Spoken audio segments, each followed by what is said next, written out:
Local officials held a news conference to discuss new actions aimed at combating the trafficking and supply of methamphetamine across our nation. It's President Joe Biden's first national drug control strategy, and part of that strategy starts at our border. CBS 8's Regina Ureta talked with the officials and has all the details. The nation continues to experience record high overdose deaths. In San Diego, 919 people died over an accidental overdose just in 2021. That's why locals say they need help from the federal level. They need an effective strategy to tackle this crisis. A new strategy has been announced as the number of deaths from drug overdoses continue to skyrocket. That drug control strategy starts with two main pillars: addressing untreated addiction and drug trafficking.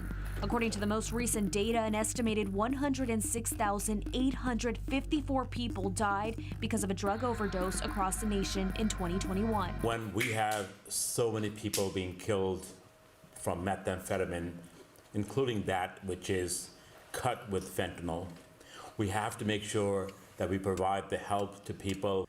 During a press conference in San Diego, Dr. Raul Gupta, the director of the White House Office of National Drug Control, expressed that the federal government will provide that help by prioritizing harm reductions and access to substance use disorder treatment, meaning it will expand treatment for those struggling with a drug addiction. Motivational incentives with meth use in order to make sure that people stay in treatment and are making progress, while we're at the same time doing both phenomenal but timely, urgent, needed research.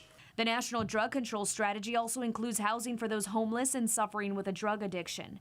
But what makes this strategy new, and most importantly, why is the federal government announcing it in San Diego? Well, part of the focus is centered on increasing funding for drug enforcement and for U.S. Customs and Border Protection, since drug trafficking at the southern border happens almost every day. Officials say San Diego easily becomes the epicenter of methamphetamine. The drug is still more present, more potent, more cheaper, and more dangerous than ever. Last month, the U.S. Customs and Border Protection discovered $2.9 million worth of meth at our southern border. San Diego used to be the capital of manufactured methamphetamine, but due to law enforcement, much of that has moved south of the border. For CBS 8, I'm Regina Ureta.